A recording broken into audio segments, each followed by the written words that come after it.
The bases dropped on January 22nd. Tuesday Thoughts edition of Soccer Down Here is live. Jason Longshore, John Nelson, and eventually Jarrett Smith will be joining us today talking silly season because it's ridiculously silly. And we're also watching Twitter tear itself apart over Oscar nominations because I guess that happens. It seems worse than usual, John. Well, I guess folks are looking at A Star Is Born and The Favorite and Roma and all these others, and it turns into a street fight as to why one thing didn't get nominated over the others. But yes, The Favorite and Roma lead Oscar noms with 10 each. Movie folks are very angry this morning, it seems like. Yes, and especially since it's released at like 5 o'clock in the morning LA time or 5:30 in the morning. Why? So why do you do that? Why? I don't know. Just to make sure that everybody on the East Coast gets their breakfast and gets something to argue about over breakfast. It makes no sense. There needs to be an explanation. What is it? The Academy of Motion Pictures? Motion Picture Arts and Sciences. There you go. I knew there was arts and sciences somewhere in there. Yeah, that makes no sense. It's always been at everybody's just before upset. dawn in LA. Yeah. So people are already fired up because they're awake far too early and their favorite movie doesn't get the nomination that they're supposed to get, and everybody throws everything imaginable, and then I guess it's over by lunchtime? I would say close, but then when everybody has their Oscar parties, registered trademark circled above the sentence. Yes, of course. Then you end up with the same arguments going on all over again when somebody wins over somebody else, because I imagine that, well, no, my movie had the better star. My movie was better.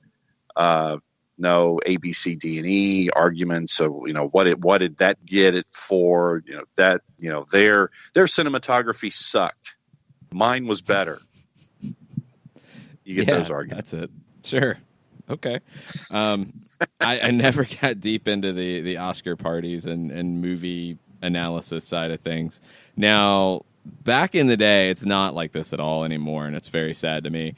The Grammys used to be this because I was at a time where the Grammys were trying to transition from being very uppity and not stuff that is popular to, oh, yeah, we should probably try to actually talk to normal people and have normal music included in our awards. And it was this weird combination of, ooh, let's have a heavy metal award and give it to Jethro Tull. Let's have an alternative award, and it's not alternative music at all. And then hip hop was all over the place, and it was just a mess. So I was more on arguing about the Grammy Awards. I never got as deep into arguing about the Oscar nominations. Well, yeah, I mean, since you're a music file as opposed to a movie file, I guess that those. If it was announced, if your Grammys were announced in the morning, I think you'd be just as hot. I think they are, and I think for a while that was the thing in music circles was, okay, we're going to be very angry about something here in these nominations. And that would always come up. But what I really remember, and probably what I miss, and you know how you see these things come through on social media, like say something without saying the year to tell somebody when you grew up or whatever. The one that now is so much of a waste that was the thing for me was the MTV Awards. The MTV Awards from the end of the 80s, when I was starting to really pay attention to music, probably like 89 through most of the 90s, was absolute must watch. You could not miss it because you would have performances like all over the place, all genres, the whole spectrum of music. You'd have special performances. You'd have bands who, like Pearl Jam, who didn't even do videos anymore, bring Neil Young out to do Rockin' in the Free World, and that's awesome. You had REM doing songs that weren't even released yet. You had these massive, huge performances, and it was must-see. And now MTV doesn't even show videos. So why do you have a Video Music Awards? And now I can understand probably why some folks are mad, buzzing through everything, just going through the awards. Bradley Cooper was not nominated for Best Director. Okay, people are upset about this. Yes. First time out of the blocks for A Star Is Born, everybody thought it was such a great job, and then you don't get nominated because of Alfonso Cuarón, Spike Lee, Pavel Polakowski, Yorgos Lanthimos, and Adam McKay. I wish I could tell you that this was a travesty. I don't know. I would think that perhaps over The Favorite or Cold War to put him up against Spike Lee, Cuarón, and Adam McKay for Vice, but that's just my neophyte movie-esque feeling on the whole thing. That seems to be the only one where I might be arguing. Of course, I have not seen the 5 movies that are nominated for Best Director either. Yeah, isn't this something that usually happens where you have a movie that gets a ton of nominations, but there's some glaring person in the movie or aspect of it that is left out, and it's like, well, you got 10 other nominations, so you can't really complain. That seems to be typical. So if you have thoughts on the Oscar nominations or old school Grammys or MTV Awards, go ahead. It's Jethro Tull. That was stupid. They're not heavy metal. That was the wildest one I've ever seen. Yeah, they beat like one of Metallica's greatest records, and I mean, come on, doesn't Jethro Tull have a flute? Like that's not heavy metal. Ian Anderson of Jethro Tull. He's a flautist. Yes, it's not metal at all. So if you have Tuesday thoughts about any of that, go ahead. No, they're not. Stop, John. No, they're not. They're not heavy metal. No. That was a nice try, but that was a nice try to keep. Go ahead and stop. Go ahead and stop. You're digging, and it's going deeper, and it's not going anywhere good. It's bad. This shocked you? Just not really, but let it go. I think we've already lost probably most of the listeners this morning. Let's move on. Let's get into silly season. This was silly enough. Lots of stuff popping up out of Newcastle at the moment. The Chronicle is back on it. On the Miguel Almiron case. You have basically just an update saying, hey, it's still in play. 9 days left in the window. £16 million is what is, air quotes, understood to have been offered for Miguel Almiron. That's about £7 million, about $10 million short of the $30 million asking price that is allegedly the asking price. It sounds like, at least according to the Chronicle, that Newcastle's the only Premier League team to have made a bid so far. It is also clear that Rafa Benitez really wants Miguel Almiron, and that's his number one target in the window. You also had Tim Vickery, who writes for World Soccer, a great writer on South American soccer, and he had an interview where he said, look, this guy will be a star in the Premier League. It will work.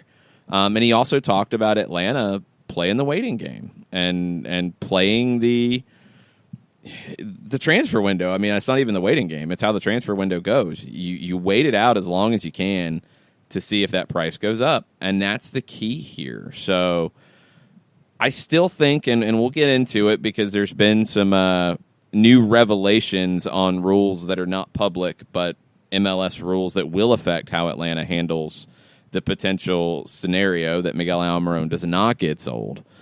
But, John, I mean, let's just get back to Newcastle real quick. I don't think these things pop up by accident. There is still something going on when it comes to Miguel Almiron, and you're talking a difference of £7 million. Can you meet in the middle? I mean, is it possible to find a number that both sides can walk away and be happy with here? Well, let's try and do math. So if 23 is the desired number. Pounds, yes. Yes. 16 is where we are on the board, allegedly. And all of this 7. Is air quotes. Yes, we did that math. Yes. So if you go 20 million pounds, that's what, 26? Yeah. If you split it in the middle, I mean, you're talking $25 million, somewhere between $25 and $26 million is what you're looking at if you split it down the middle. But I mean, hasn't Darren said the entire time that 30 was his number? Yeah, I mean that's what's been out there. Can you get to a scenario where it's 25 plus incentives that would put it to 30 if things are hit? It's possible. Could you put it at 25 plus a sell-on fee that you would expect to see at least another $5 million come in if that happens? Also possible. Could there be some ways to get there but not get there right now? Yeah, I mean, there's all kinds of negotiating tactics to play this out. The fact that this is in the media and Newcastle is like, hey, we're still here. Offer's still on the table. We're not going anywhere. I think you're going to see something advance here. And I don't know if it's a big chunk of money or if it's incentive or what, but I think something's going to happen here. It sounds like maybe there has been a softening of the stance from Mike Ashley about not spending in order to probably try to keep Rafa Benitez, because that factors into this. He hasn't signed his extension yet. He's out of contract at the end of the season. They haven't talked in a long time either, allegedly. No, they've traded some messages and I think they've shared communications, but I don't know if they've sat down in the same room. Because Rafa wants him to spend, and Ashley wants him to sign the extension before he spends. And I don't know how much trust there is either way.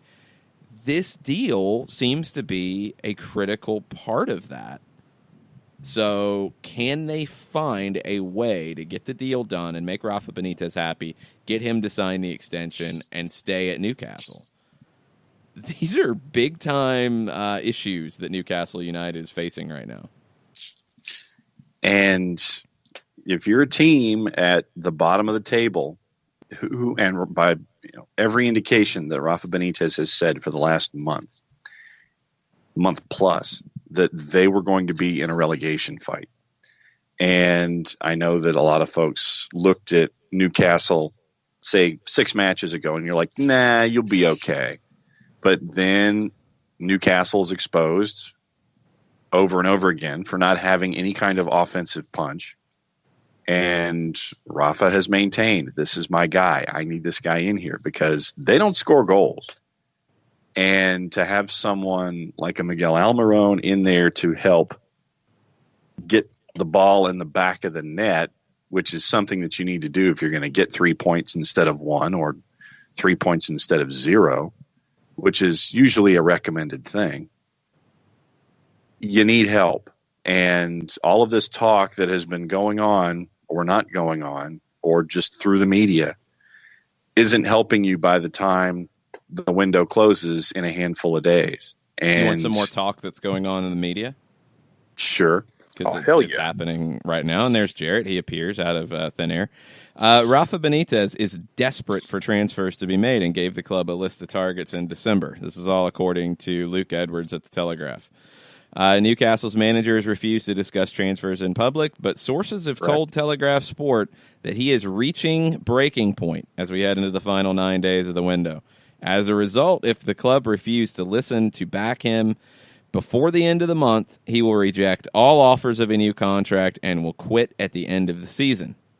Not a shock. So, I mean, this doesn't happen by accident. Luke Edwards does not magically have this drop into his lap today, 9 days before the window closes. This doesn't just pop up out of thin air. This is all very calculated. Whether it is Benitez himself, whether it's an agent telling Luke Edwards, hey, my dude's not very happy right now. He wants a deal to get done. Yo, dog. And it'd be really good if you would put this out. And this is how this is going down. So they also mentioned the Miguel Almiron offer on the table and it being £10 million apart. Or it appears, and this is where it's a little confusing, and I think some of the reporters are mixing up pounds and dollars because they say club's £30 million valuation, and I've never seen that. It's always been dollars on that side. It's generally been £16 million on the offer from Newcastle, which would be $20 million roughly. And Atlanta's looking for $30 million, which would be £23 million. So I think that could be a mix-up here in the article from the Telegraph. So they're trying to find it because the Telegraph article makes you think that Newcastle's basically offered half of Atlanta's valuation, and I don't believe that's the case. So they are looking at some loan deals as well in Newcastle because you have to have a plan B, you would think. But another good point here, and something we haven't talked about, the club ended the last window with £20 million in profit following the sale of Mitrovic to Fulham. So, okay, there's a but Rafa's like, yo, £20 million. Hello. Uh-huh. Mm-hmm. What's the but? The but is what we were talking about yesterday with all of Ashley's other investments taking $90 million losses in trying to keep Turtles records and tapes up and running. Well, and other department stores. The question would be, is he taking money out of the club to do that? And I that's a bold jump because you're talking separate businesses. Because I would not bring that into this, and I'll tell you why. If you're talking about investing more into a team, okay, you have to worry about his other businesses because does he have the money to invest more? This was money made by the club. To say that he's pulling profits out of the club to throw over here and maybe not even pulling true profit across the board out of the club, but pulling money off of a player sale to support trying to keep media play afloat. That's a much bigger thing. Here's a little bit more from the Telegraph as well. You had some stuff back and forth between Benitez and Ashley, but Newcastle will receive another chunk of TV money, £55 million roughly, before the end of the month. So you've got some money in play, and they finish with the clubs. The clubs always privately maintain there's money to spend on the right sort of players, and they would break their transfer record, which is £16.5 million paid for Michael Owen in 2005. And Rafa's like, yeah, okay, when are we going to do that now? That's basically where you're at. But the thing I would keep reminding everyone of before we go to break is these articles, these conversations in the media don't pop up out of nowhere. So keep an eye on what's going on in Newcastle. It seems like we've talked leverage and we've talked desperation a lot over the last month. That's coming to bear a little bit here, and there's a little bit of unforeseen leverage in Rafa Benitez saying, you want me to stay? Get me Miguel Almiron. And that's what it's starting to sound like is coming out of Rafa. So we'll see. Jarrett, I mean, this is the biggest story right now for Atlanta United as to how the Miguel Almiron transfer saga is going to conclude in January, if it concludes in January. I wouldn't say we're closer, but I would say there's activity in England right now about this. Is it wrong that I just want it to be done? No. I mean, one way or another. Oh. I mean, there's just a level of it just wears you down. It's like a grinding tool. It just wears you down. Yeah, I mean it's frustrating because it just drags, and I don't think it's done. I don't think it's near done yet. I think you're going to see more twists and turns, but you're talking about somewhere between £7 million and $10 million apart. That's what has to close here to get this deal done in this window. We'll keep you posted on more out of England as it appears, but we're going to take a quick break. Share your Tuesday thoughts with us on Twitter @SoccerDownHere. We'll be right back. Today's show is presented by Appolinsky & Associates, personal injury lawyers with over 30 years of experience, supporters of Atlanta United, Faction, and Inter-Atlanta Youth Football Club. If you've been hurt in a wreck, contact Steve today at steve@aa-legal.com or call in 24/7 at 404-377-9191. The initial consultation is free. A ranger station. I'd like to report a bear hug. Okay. I put out my campfire and Smokey Bear hugged me. So you drowned the fire, you stirred it, drowned it again, and felt that it was cold? Uh-huh. Yep, he's just letting you know you did good. Bear hug from Smokey Bear. Status update. I'm gonna let you go now. There are many ways to start a fire, but one sure way to put it out. Learn how you can do your part at SmokeyBear.com. Sponsored by the U.S. Forest Service, Ad Council, and your state forester. We know that every driver is different, and a one-size policy does not fit all. That's why Country Financial offers a variety of discounts, so you get the coverage you need and the savings you deserve. From good driver to good student, multi-policy to multi-car, we've got a discount to suit every driver. Call Jason Wright at 678-568-6871 today to see what you could save. On Facebook at Jason Wright Agency, or by phone at 678-568-6871. Discounts vary by state. Policies issued by Country Mutual Insurance Company, Country Preferred Insurance Company, or Country Casualty Insurance Company, Bloomington, Illinois. Every hiring manager knows that a company is only as good as the people it's made from. So where do you find the best people? That may surprise you. Meet the grads of life. Young adults of unique determination and experience. An ideal fit for your company in an entry-level position, internship, or even mentorship. They might not have every qualification you typically look for, but they're exactly who your company needs. This is talent worth knowing about. Go to gradsoflife.org to learn how to find, cultivate, and train this great pool of untapped talent. Brought to you by the Ad Council and gradsoflife.org. Welcome back. Soccer down here, or Oscars down here, or Grammys down here, or Newcastle the weight of here. flutes down here is continuing on this morning. Jarrett, you missed our Oscar and Grammy and MTV Awards conversation. Do you have thoughts about the Oscars? Because everybody seems to be mad online about it. I don't care. Wow. Like, okay. I just don't have thoughts I was trying to be about nice. it. Well, no, I mean, your thoughts are fine. Everyone's thoughts are fine. Like, the Oscars have never really done it for me. Like, award shows, they're interesting. I mean, they're just never been my cup of tea necessarily. I think weird stuff happens. If weird stuff happens, I'm going to catch it online after the fact anyway. But I've never been one to go way out of my way to watch award shows. So it's fine if it makes you happy. Cool. If it doesn't, okay. I don't really have a strong opinion one way or another. I got more into Grammys and MTV Awards as much for the performances as the actual awards. So, That's yeah, fair. I get you. The Grammys were the closest ones I cared to because my stepdad sang with the ASO chorus and he had a Grammy vote every year. So when he would vote, he would hand me the card to do, the rock, the metal, the hip hop, all that stuff. He's like, I don't know what any of these words mean. All these bands and all these artists. We're going to talk offline about some of your votes because I might have some issues with this, sir. This was 10 plus years ago, so still might have some issues. Okay, we can go over these. But he used to just hand it to me. He's like, I don't know what any of these words mean. You did vote for like, Outkast, right? Please. Yes. Okay. Yes. All right. Just making sure. That was the one I would have been really upset about.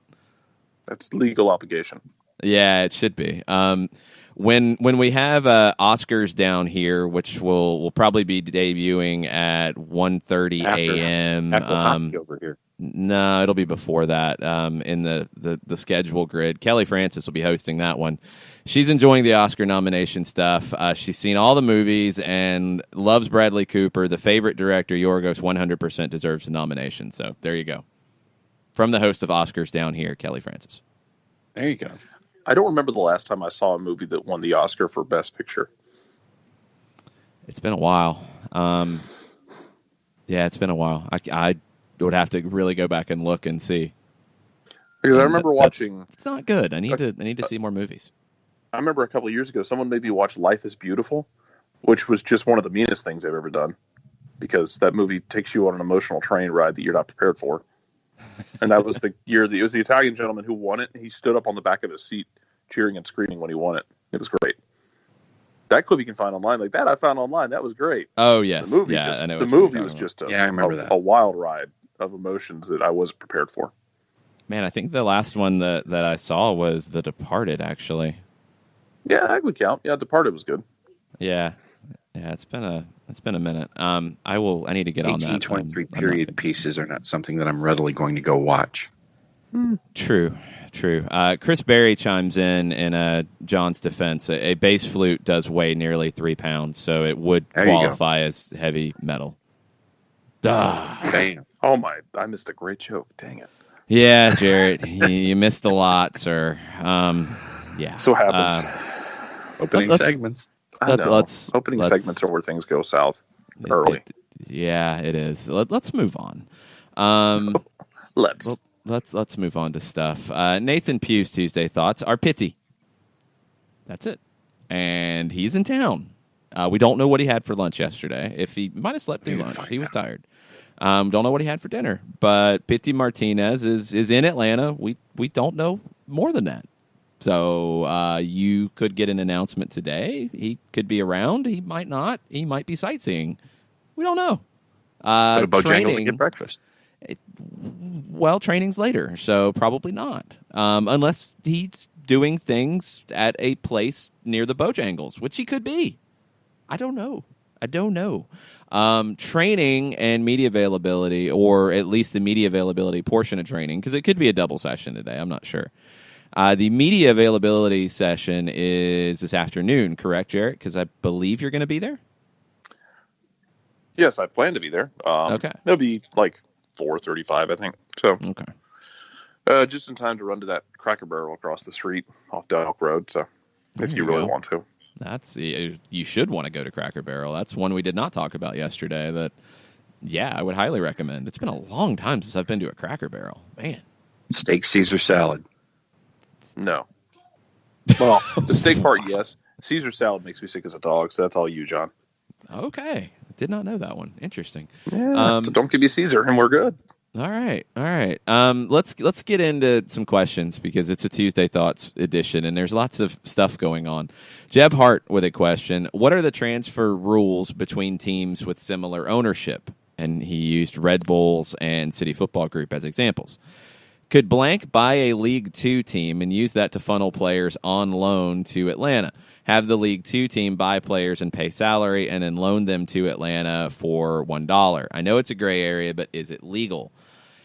It hasn't been exploited by Red Bull or City Football Group, so I'm assuming MLS would not allow that. You haven't seen a major player from Red Bull loaned over to New York that I can even think of. On the City Football Group side, you saw the weirdness with Frank Lampard, but that was actually discovered to not be a loan from New York to Manchester City. It was he didn't sign a New York City contract until the summer. He signed a Manchester City contract for a season prior to that, so that kind of canceled that one out.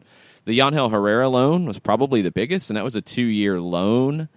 I don't think there was anything weird like this. So, Jeb, I think there are protections in MLS that would prevent owners from exploiting this loophole. The other one would be Montreal and Bologna, and we have seen players move back and forth, maybe a little bit more so with those two clubs than the rest.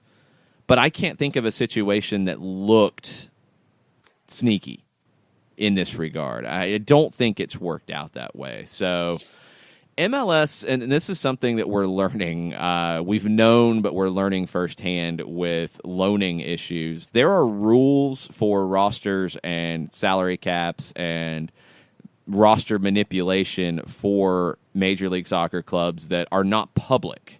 There is a rules and regulations book that is private. Paul Tenorio has a picture of the first page as his Twitter header. And there's stuff that is just, there's no way we could know. So it makes the conversation about, well, what if this, what if that, how would this get handled, how could you work through this one? We're all throwing things at the wall and guessing based off past precedent because we don't know all of the rules. I went on a rant about it on Soccer Over There last night, and I'm not going to do that again. You can go back and listen to it, but this is a huge issue for MLS as it tries to become more media-friendly. It's very difficult to have this conversation right now, and what happens is you get speculation that I believe is incorrect because there's nothing else to say. Let's look at the Atlanta situation. Sports Illustrated, Planet Football, had an article last night and talked about how it'd be hard to find a club for Ezequiel Barco to be loaned to because he is hobbled. He's been training. So I don't think he's hobbled. He's been involved in training. He's posted pictures. The club posted a picture of a Miguel Almiron goal that Barco laid it off to him. I don't know how hobbled he is. So I don't know if that's just incorrect or you're trying to find something, because we don't know the rules about how this loan is going to go down if it goes down with Ezequiel Barco. So it's hard to even talk about, well, what's the likelihood? People said it's not likely, because now we're learning that according to MLS rules, the club that would take him, because he's a young designated player, would have to pay his whole salary for him to get out of a designated player slot. No way to know that until someone at the league says, yeah, this is the rule. Oh, you didn't know that? Well, it's not public. So that's the frustration here. Are there ways to mitigate that? Maybe. Who knows? I don't know. I mean, it's Calvin ball at its finest if you're a Calvin and Hobbes fan. We don't know. We're guessing.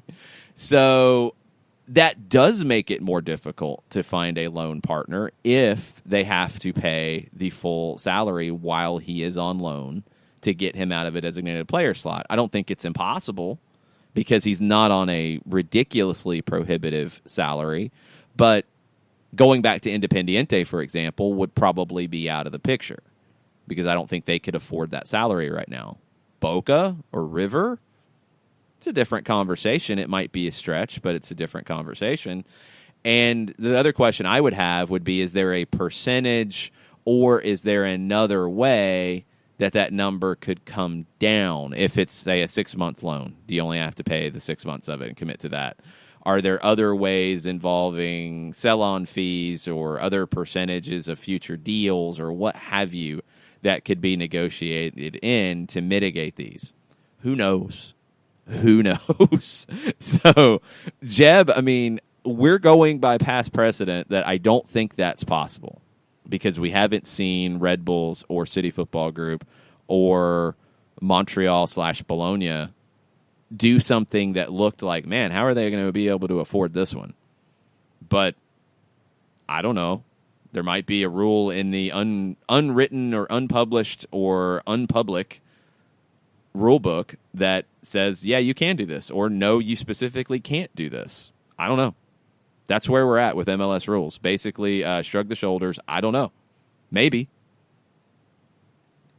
It's frustrating. Nothing like you couldn't tell. Nothing like Major League Calvin ball, yeah?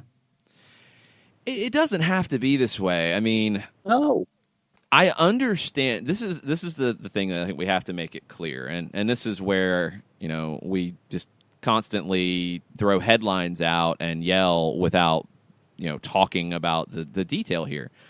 I understand why MLS rules are weird and complicated. I understand how allocation money and then targeted allocation money and designated players and all the different additions that have happened. I get it. I can follow the flow chart. What's frustrating is that, okay, you have all this. The NBA has all this. The NBA has some crazy rules about salary caps and mid-level exemptions and bird rights, but they're not all the same. And it's not talking about players having the right to own birds. It's about salary cap stuff. They have it. Yet, you have people who have websites and podcasts and blogs and analysts for all the major news outlets who cover the NBA who are able to break it down to where I can understand it. I can understand going into the trade window for the trade deadline for NBA, what a team has, what moves are legitimately there, what flexibility could they create. I can understand that in the NBA, which has a very complicated salary cap. I can understand that in the NFL because people can have the rules out there. They can break it down. You don't have that here. And I think you're really missing out on being able to truly capture the drama of a transfer window because, Jarrett, nobody knows what a team can actually do. We're all guessing, and that's including the leading outlets who cover this league. Nobody completely understands player acquisitions and caps and allocation money, and it's a real shame. It's hurting the league in terms of telling the story. Yeah, I mean, we've got the what was it, a couple of years ago? Somebody released like the it was like a flow chart of how MLS transfers and contracts work, and thing was just massive and just complicated as all get out. It shouldn't be this complicated. It really shouldn't be. But here we are. At some point, they're going to have to do something about this, and just whether they kind of redo the rules a bit. It's not even redoing just the simplify rules. it. Just let us know what they are. Yeah, it's twofold. They do need to simplify it, but they also need to just publish it.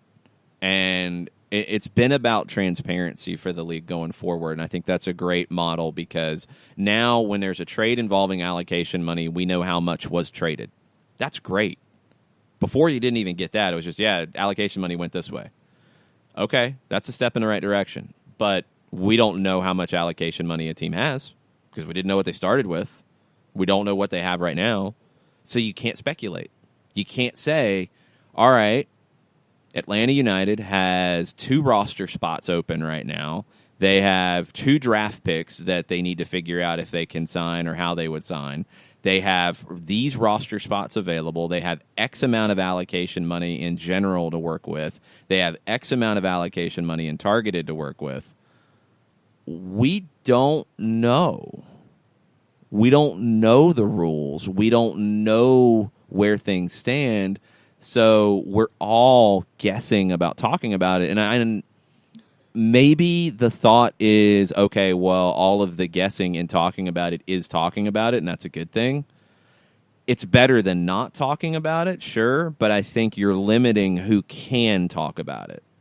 And that's the frustrating part, because if you are a general sportscaster in Atlanta, for example, and what should be part of a news update right now is Atlanta United navigating adding Pity Martinez. What are their options to add him and be roster compliant in a month? That conversation can't be had in mainstream sports media right now. It's way too complicated and way too unknown, and you're relying on speculation from people. That's a shame. That hurts, and that's part of this growth of the league. I think there are people in mainstream sports media who would like to have these conversations and are trying to have them.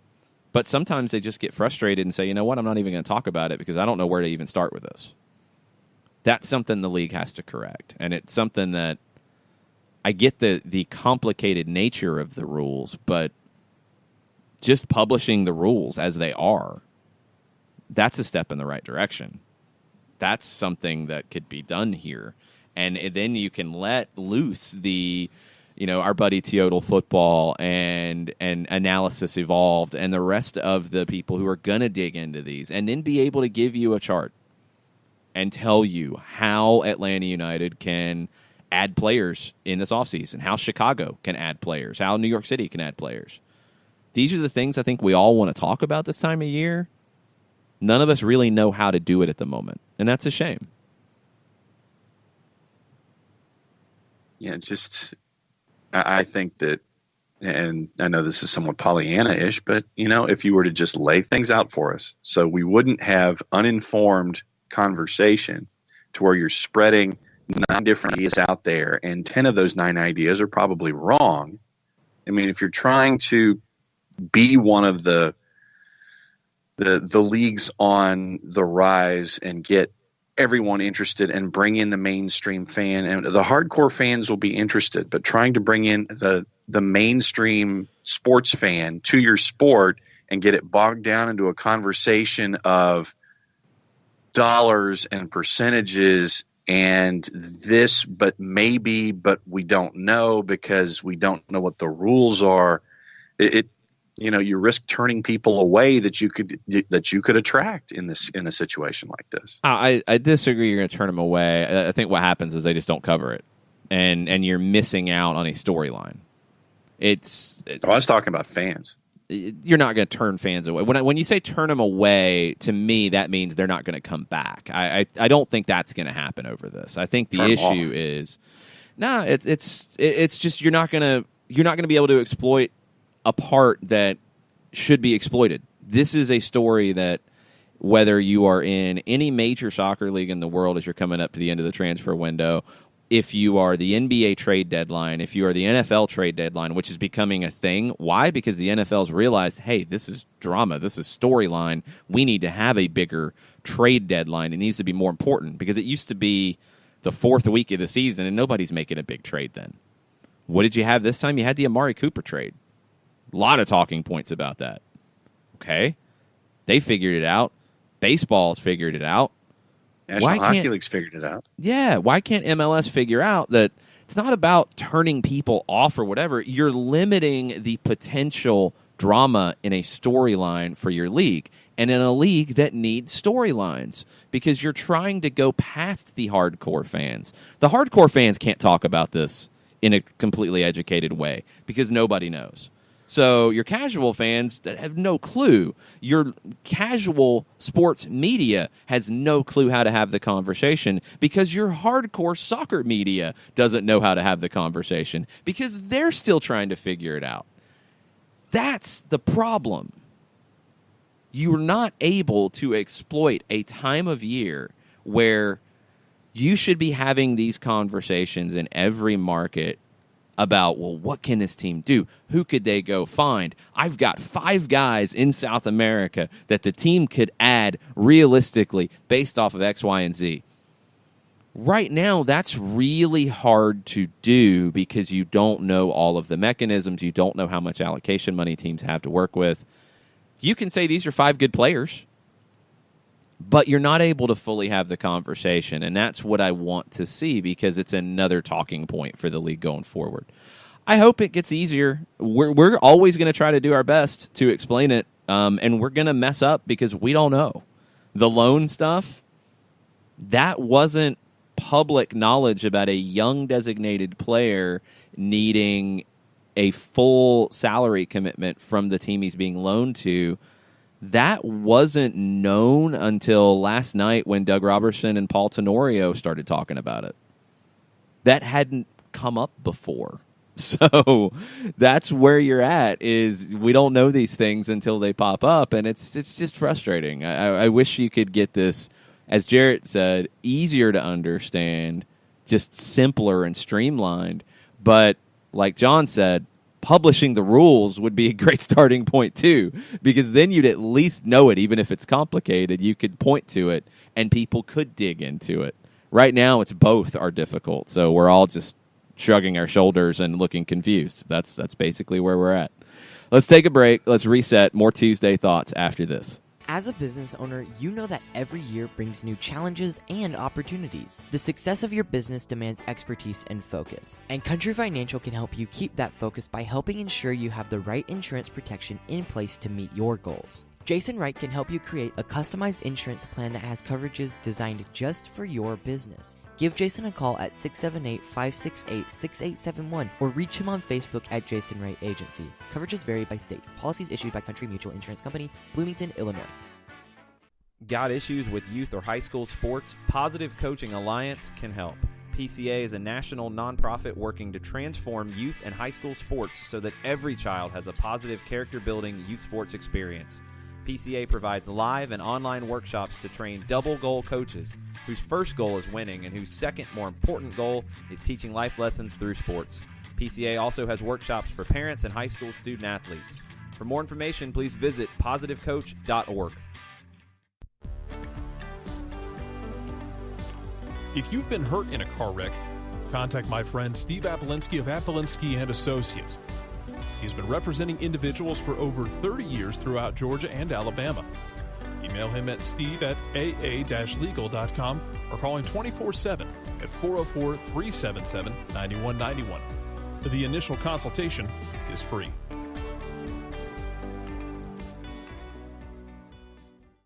adopted Bento in 2010 from a shelter. This cat makes me make art. He's always motivating me to draw pictures of him. He just is motivating artistically. He's my best friend, but a lot of people know him as Keyboard Cat. Keyboard Cat, YouTube star and shelter pet. Amazing adoption stories start in shelters. Start yours today. Visit theshelterpetproject.org to find a pet near you. Brought to you by Maddie's Fund, the Humane Society of the United States, and the Ad Council.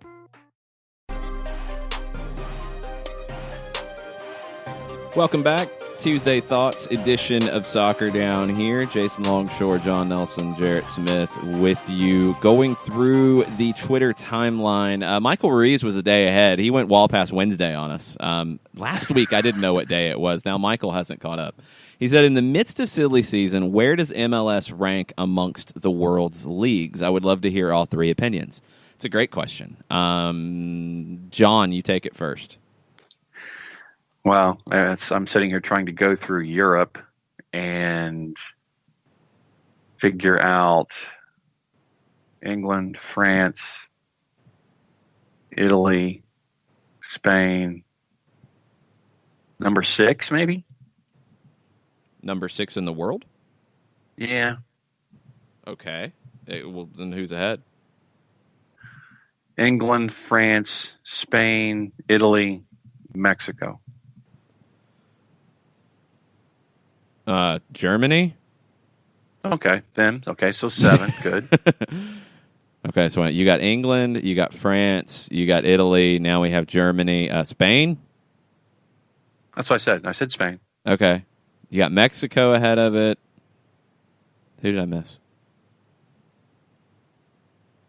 Okay. England, Italy. Italy, okay. So 7. You've got it 7. So 5 European leagues plus Mexico ahead of it. Okay. Jarrett, what do you think? What are we ranking exactly, just so I don't... The question is, where does MLS rank amongst the world's leagues? That's what I thought. I just wanted to make sure I didn't put the wrong leagues in line. No, England, Spain, the usuals, Germany. I think Italy's still above you. Mexico, perhaps. What I'd love to see is a debate of how people think Argentina and MLS have grown together and kind of balanced each other and where they sit. Yeah, it's especially now that you have so many players one. coming from there. Right. Yeah, and that's the key is like you're seeing so many players come this way now. This is a tough one because of how you want to rank it. That's the thing that's a challenge for me. I think. Go ahead, Jared. Well, because we see guys coming from Argentina and being very good, and just causing all sorts of problems in MLS. On the other hand, we get players coming here, and then the comments they have are very much, yeah, this league isn't a joke. They're being successful, but they're not treating it like, I came to MLS and I was able to coast. They're able to be successful, but they're having to work their tails off for it, and it caught them a bit off guard. So I think from the player perspective, it's a challenge in this league, even if they are able to conquer it. So I'm going to take more of a broad look at where leagues rank. I've seen some. I'm just glancing through different ranks of leagues and how different people are doing it, and I've seen MLS ranked top 10. I've seen it ranked 15. It's weird. 15? Yeah, behind Ukraine and Greece, which is insanity. No. Yeah, it's just stupid. England, Spain, Germany, Italy are your top 4. France is right there at 5. I think in this hemisphere, you're talking Mexico, Brazil, Argentina are your big 3. Now, where MLS ranks with them is where I would start. You're seeing the top player from the league in Argentina 2 out of the last 3 years, according to most experts, come to Major League Soccer. Miguel Almiron and now Pity Martinez. Ezequiel Barco was the young up-and-coming player in Argentina who came to Atlanta. So it's one club that is bringing the top players from Argentina in, and that's alongside your Nacho Piattis, your Diego Valeris, lots of players who have ended up here from the Argentine League. Nicolas Ladero is another one. I would put MLS ahead of Argentina on the business side, in the growth side, all of that. Quality of play on the field, it's pretty comparable. It's different because it's a different style, but I think it's pretty comparable in terms of just overall quality. That's the thing for MLS that goes against it, is you haven't had MLS win CONCACAF Champions League yet. So it's hard to say they're better than Mexico. They haven't done it. Historically, in these matches where MLS teams have lined up with Liga MX teams in competitive play, the Mexican teams are coming out on top. So I think you have to rank them ahead of MLS at this point. Now, Brazil and Argentina are tough to compare because you haven't had official competition in the modern era of MLS between it. But Mexico has generally been competitive with those leagues, if not just a step below in Copa Libertadores. Right there, but maybe half a step below. So you'd have to put MLS below them in my book right now until proven otherwise. So I think MLS is around 10. And when you look at where it can be, it can jump ahead of Argentina, Brazil, Mexico, I think pretty quickly. The conversation is MLS a better league than the Netherlands, Turkey, Portugal? Those are the ones that I think it's in with right now in a conversation. I think it is. I think it's ahead of them, or at least equal with them right now. And I think it can pass the other leagues in this hemisphere, and I think it can pass France. Because France outside of PSG isn't very much at the moment. No. I think it can get to that point pretty quickly. I mean, we're talking the next few years. And then you're having a different conversation. You know, is it going to be amongst the big four? That might take longer to accomplish, and that's going to take a lot more money to accomplish. But can it be the top league in this hemisphere and be a true alternative to the top four leagues in the world? Yeah, I think it can. And I don't think that's all that far off. So I'd put it around 10 right now, Michael, but rising up the charts with a bullet, if we're going to go back to the old Billboard charts. And I think it can get into that top 5-6 conversation pretty quickly. But a lot of it's just how you rank it and what you think of it and how you're going to, look at it. I think a list like the one I'm looking at where MLS is behind Ukraine, Greece, Russia is a joke to me. No. I think that's a joke. So, with that said, love to hear what you guys think and where it is now, where it can be. Tweet at us at Soccer Down Here along with your Tuesday thoughts. We're going to take a break, come back, and finish up hour number 1 after this. Today's show is presented by Appolinsky & Associates, personal injury lawyers with over 30 years of experience, supporters of Atlanta United, Faction, and Inter-Atlanta Youth Football Club. If you've been hurt in a wreck, contact Steve today at steve@aa-legal.com or call in 24/7 at 404-377-9191. The initial consultation is free. A ranger station. I'd like to report a bear hug. Okay. I put out my campfire and Smokey Bear hugged me. So you drowned the fire, you stirred it, drowned it again, and felt that it was cold? Uh-huh. Yeah, he's just letting you know you did good. Bear hug from Smokey Bear. Status update. I'm gonna let you go now. There are many ways to start a fire, but one sure way to put it out.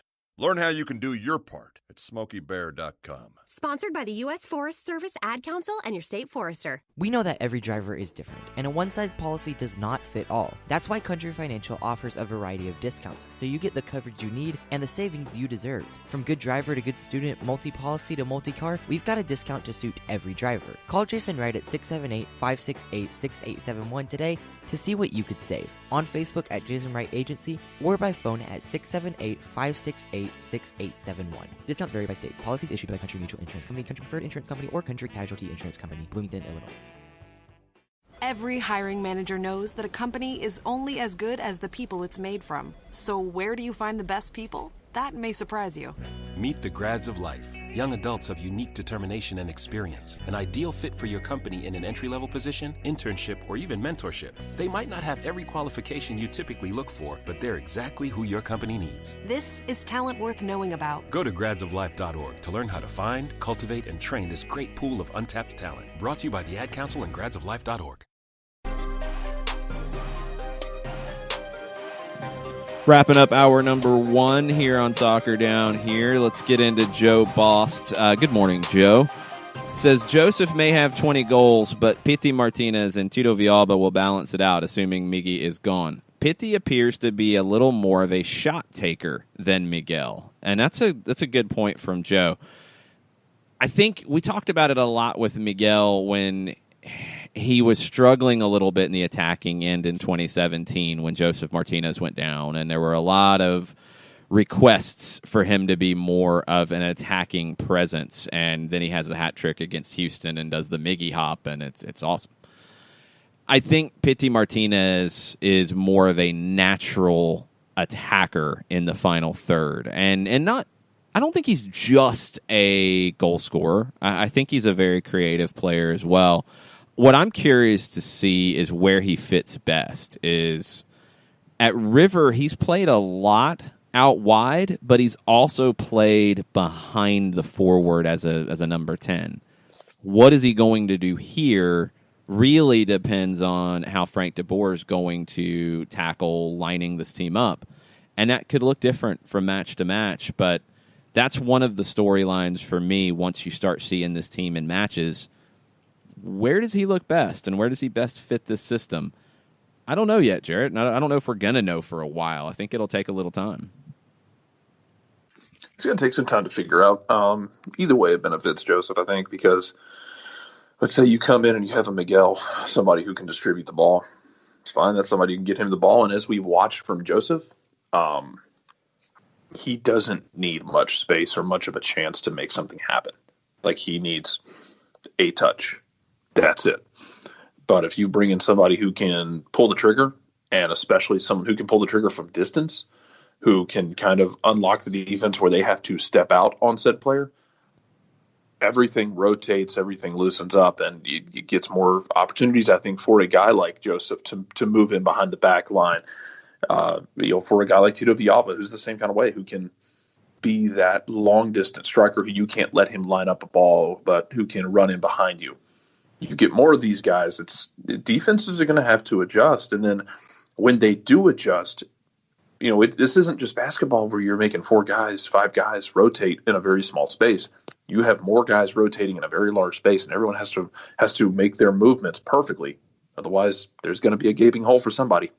Yeah, that's one thing that Pity does complement Tito in that they're both dangerous from distance with shots cutting inside. So if you have both of them cutting inside and crashing, if this is a 4-3-3, this could be a pretty lethal 4-3-3 in the attack with the right pieces around them. I'm excited to see it.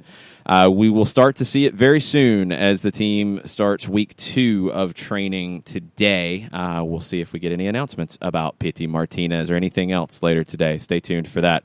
We're going to take a break, come back hour number 2 after this. As a business owner, you know that every year brings new challenges and opportunities. The success of your business demands expertise and focus. And Country Financial can help you keep that focus by helping ensure you have the right insurance protection in place to meet your goals. Jason Wright can help you create a customized insurance plan that has coverages designed just for your business. Give Jason a call at 678-568-6871 or reach him on Facebook at Jason Wright Agency. Coverages vary by state. Policies issued by Country Mutual Insurance Company, Bloomington, Illinois.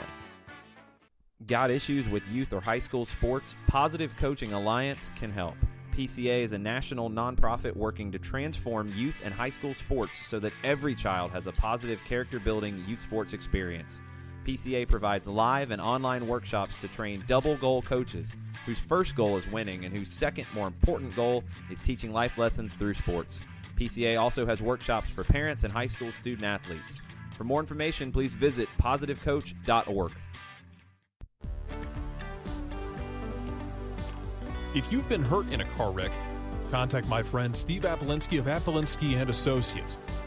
He's been representing individuals for over 30 years throughout Georgia and Alabama. Email him at steve@aa-legal.com or call him 24/7 at 404-377-9191. The initial consultation is free.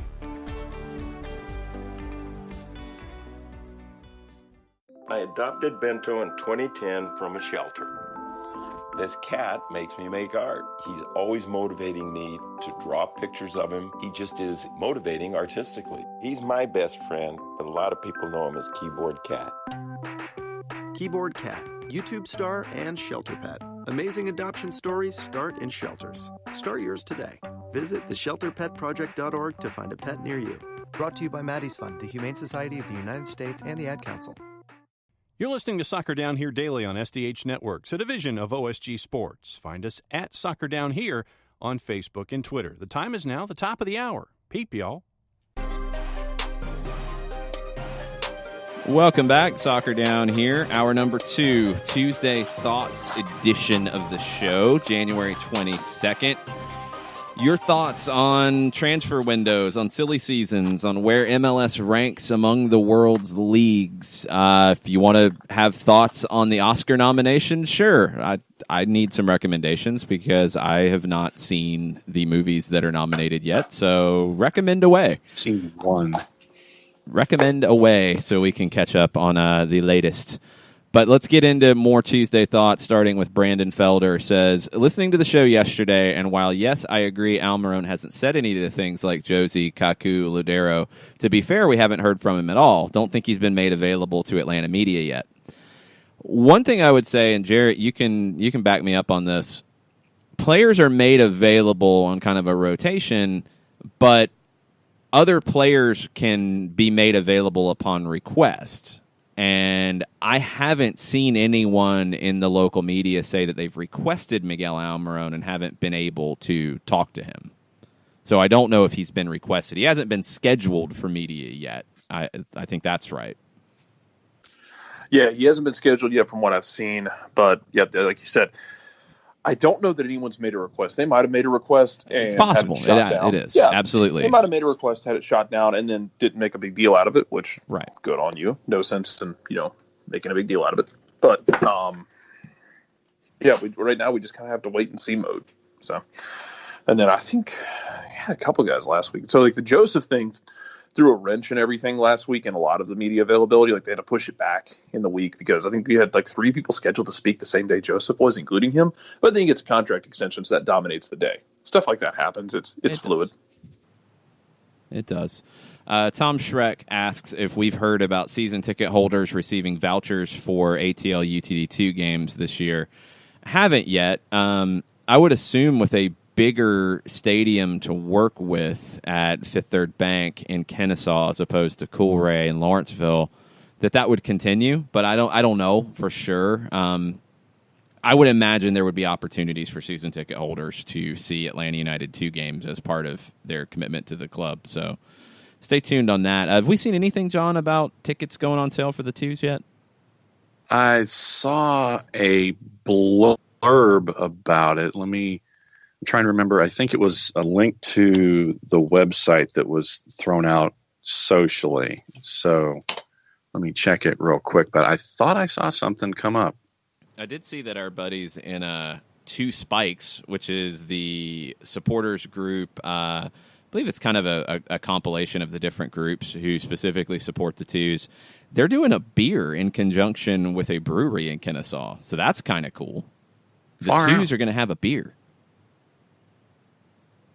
That's very nice. Okay, the website is not rolling over to anything in regard to tickets for the 2s as of yet. Okay. So, coming soon.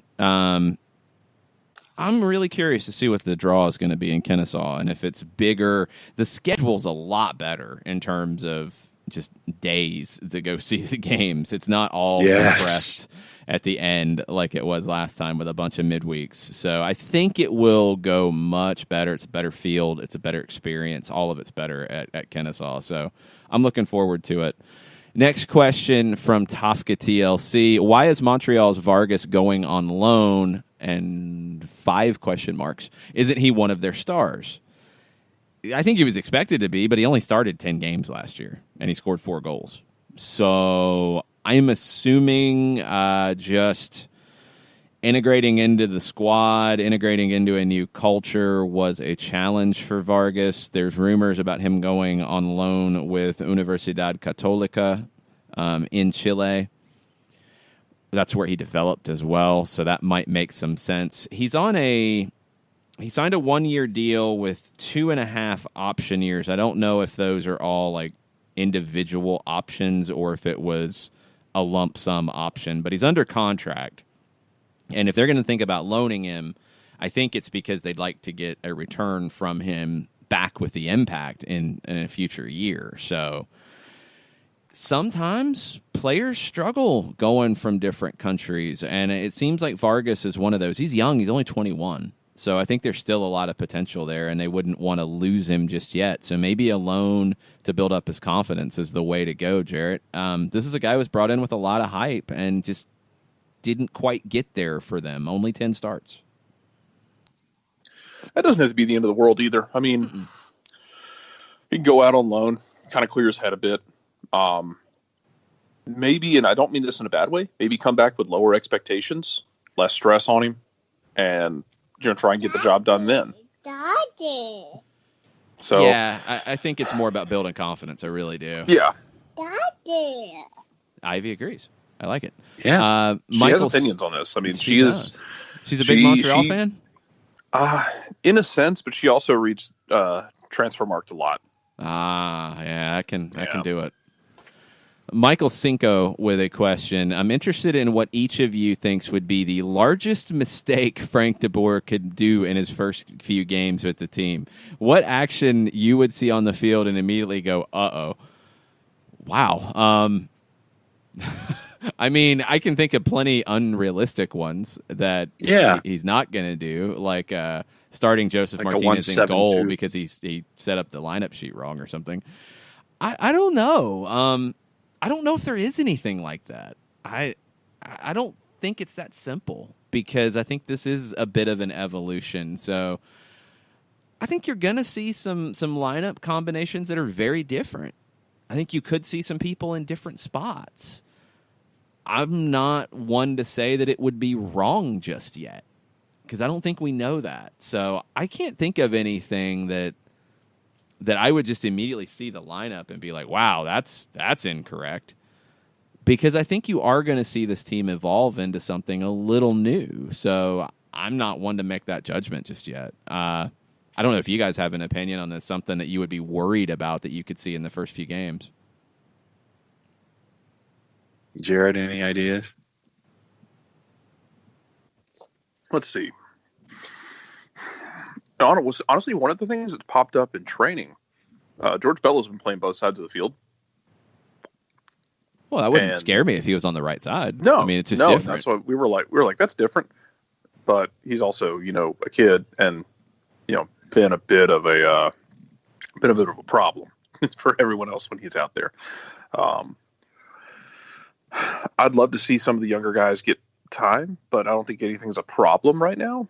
With the first few weeks, maybe if you went like full Maradona on the other coach, maybe that would be into the elevator, like flipping double birds.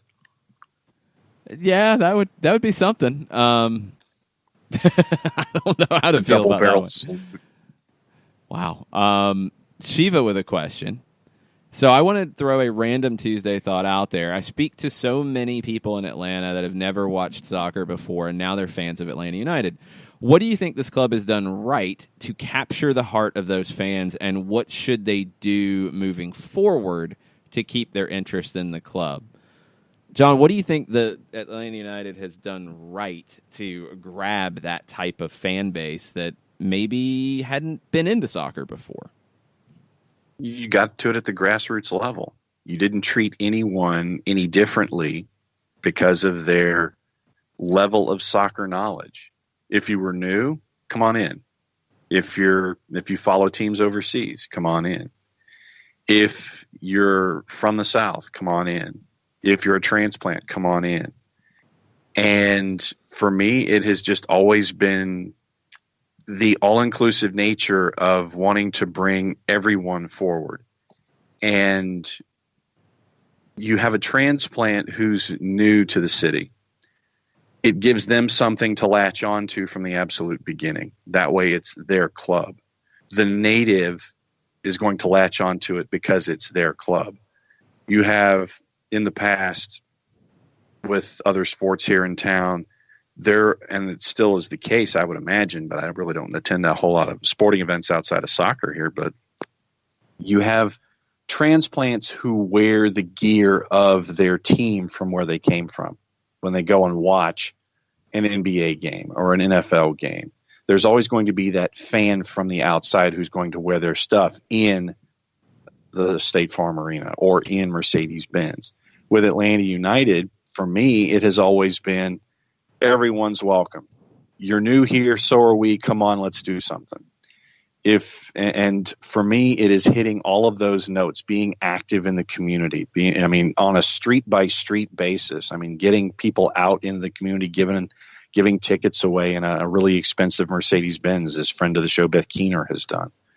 And it has been the idea of not leaving anyone out of the discussion the entire time and bringing everyone forward. For me, that to me has been the biggest thing.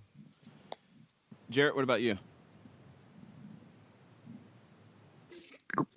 The grassroots work in Atlanta has been so good. It's really easy to point to it and to look at the success and how you've gotten everybody involved in this city. Because you had to do something right to get 70,000 people in there for that many games, even 50,000 people for 45,000 people for as often as you did. Aside from all that, hey, winning cures a lot of ills. Winning a lot and being really fun in the way you do it is never to be. Don't forget about just how simple winning can be and getting people on your side. Even if it means at times becoming like, the villain in, to other cities, that can kind of happen. But just the simple act of winning, and then guys in the community, doing things, players being active in Atlanta, whether it's doing community work, whether it's just being out in the town doing stuff, it all kind of comes together, aside from the wonderful and tireless work that the team does in the front office to get involved in the community. Some of it you got to put on the players, and they stay involved in the community and the city and all that. And it's never to be, forgotten. I think all that's part of it. I don't know if that's been what's hooked non-soccer fans to coming out to get behind it. I think that's been something that's kept people hooked, and I think will continue to do so.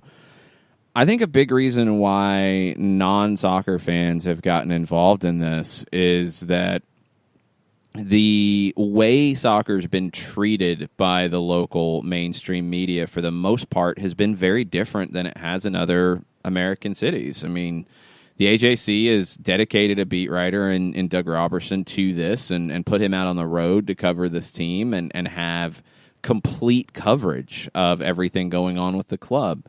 What's been happening at 92.9 The Game, which is another mainstream sports outlet that I can tell you firsthand, a lot of people who listen to the station for Falcons for football talk have heard all of the soccer talk and have been like, wow, I need to check this out. I need to give it a shot. And they do, and they get hooked because it's a good product. So I think soccer's been part of the mainstream sports community in Atlanta in a way it hasn't been in other cities. And the club gets a ton of credit for that, as do the media outlets who have done that, who have seen into the future and seen that this is a smart route because it's going to help us from a business perspective, and it has. So that's the biggest thing that I think they did to get non-soccer fans, because I think for the most part, the people who did not grow up with soccer who are fans of this team are sports fans. I don't think this is the first sporting experience for the majority of that, although I'm sure there is some of that too. I think the atmosphere at matches, I think the inclusiveness of the way matches are presented, the way the supporters groups have been, the way other fans of the team have been at all different levels of fandom in terms of welcoming new fans, I think that's a huge part of it. And, winning is a big part too. The team's successful. The games are happening. So people are there because of that. And they're going to come back because they enjoyed it. I think it's honestly that simple sometimes. You present a good product, you get it in front of people, and they test it out, and they like it, and they come back. It's that simple, and I think Atlanta United's done a really good job of that and being, authentic to Atlanta. So I think people who are just fans of Atlanta are like, yeah, this is Atlanta to me. I'm on board. So it's been really cool to see because it is different than how I think other MLS clubs have tried to grow the game, and maybe it's just the right collection of people and things all in the same place at the same time, but I think it's been pretty special to see, and I can't wait to see what's next because I think there's still a lot of room to grow. Michael Cinco asked before we go to break, an emergency backup option, could Atlanta United loan Barco to Atlanta United too? This is nowhere close to ideal, but could that be an emergency backup option? I don't know USL salary rules. I don't think so. People have said that this can't happen. I don't have a rule to cite that, no, you can't do it. I think, one, it wouldn't be ideal. I think you'd rather find another loan option. You'd rather deal with this in a bunch of different ways than having to go through that because it's not going to help Barco's development either. So I don't think it's possible, and I don't think it is something they would want to do. I think they'd find another way than go down that road. I believe there are protections in place to where teams can't stash players on USL contracts. I know you can't sign a guy on a USL deal that would pay them $5 million and then loan them for $100,000 to the MLS team. You can't do that side of it. Now, I don't know this flip side of being on an MLS deal and then moving them to USL, and the USL team would pay the salary. If you're looking for loopholes, maybe there is one. I would assume the league would try to close it. And that's the other follow-up on our whole league discussion would be that's the other complicated part of it, is as the league evolves and new rules come in, you have teams who are going to look for loopholes and try to exploit these loopholes and try to find ways to build the best team possible. We don't know the consistency of how MLS rules on deciding these things because it's just inconsistent as to, no, the line is here, no, the line is there, no, you can do this, wait a minute, you can't do that. It's a guessing game. So that's just part of the frustration. And again, hopefully it gets better. We'll see. I don't think that's possible, Michael, but who knows? Maybe it will be if you're able to get really creative with dollar figures on a USL contract. And I think you'd have to loan him for the whole year, though, and that would be, again, not ideal in any stretch. So they can probably find a better way to deal with it. Let's take a break. Let's come back. More Tuesday thoughts after this. Today's show is presented by Appolinsky & Associates, personal injury lawyers with over 30 years of experience, supporters of Atlanta United, Faction, and Inter-Atlanta Youth Football Club. If you've been hurt in a wreck, contact Steve today at steve@aa-legal.com or call in 24/7 at 404-377-9191. The initial consultation is free.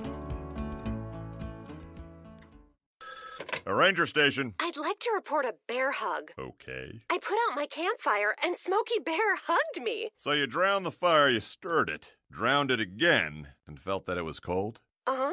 Yep, he's just letting you know you did good. Bear hug from Smokey Bear. Status update. I'm gonna let you go now. There are many ways to start a fire, but one sure way to put it out. Learn how you can do your part at SmokeyBear.com. Sponsored by the U.S. Forest Service Ad Council and your state forester. We know that every driver is different, and a one-size policy does not fit all. That's why Country Financial offers a variety of discounts, so you get the coverage you need and the savings you deserve. From good driver to good student, multi-policy to multi-car, we've got a discount to suit every driver. Call Jason Wright at 678-568-6871 today to see what you could save. On Facebook at Jason Wright Agency or by phone at 678-568-6871. Discount Discounts vary by state. Policies issued by Country Mutual Insurance Company, Country Preferred Insurance Company, or Country Casualty Insurance Company, Bloomington, Illinois. Every hiring manager knows that a company is only as good as the people it's made from. So where do you find the best people? That may surprise you. Meet the grads of life, young adults of unique determination and experience, an ideal fit for your company in an entry-level position, internship, or even mentorship. They might not have every qualification you typically look for, but they're exactly who your company needs. This is talent worth knowing about. Go to gradsoflife.org to learn how to find, cultivate, and train this great pool of untapped talent. Brought to you by the Ad Council and gradsoflife.org. Welcome back. Soccer Down here. January 22nd, Tuesday thoughts. Thanks to Bernd Dursberger, who shared a note from his ticket rep. There will be vouchers for Atlanta United 2 games. Not sure of the details just yet. And tickets for the 2 season tickets and single games will go on sale in about a week or so. So there's your update. Thanks, Bernd. Thanks for the research for us. Sometimes we need that, you know? Sometimes we need a little extra research. Midweek games, 6 Wednesdays. 6 out of 17. I think that's less than what it was last time. I wonder if the location's just going to be better for potential fans. I don't know. I don't know where the fan base is. Is it more towards the west of the north side, or is it more towards the east? I don't know. So we'll see. Yeah. I just think the venue's so much better, and it'll work. I mean, Coolray did the best that they could with the situation, and honestly, that field played a whole lot better than we expected it to. From seeing little things about it in day one, and just being worried after the Nashville rain experience where the field was almost unplayable, you didn't have really any dramatic issues with the field at Coolray, just other than it was small. I mean, that was it. I think the grounds crew at Coolray did an amazing job.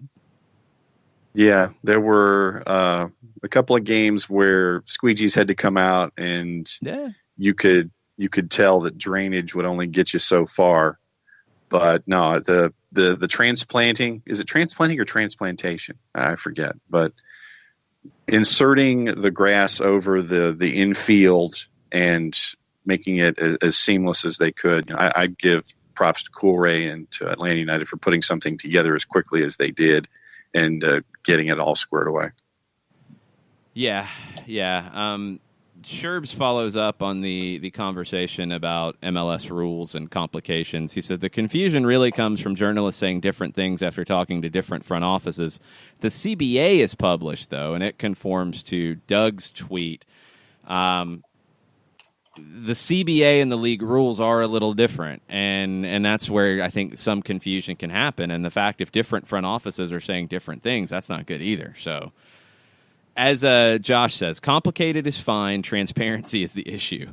So I really hope that this can get more transparent. I'm really, really, really hoping, but I'm not sure.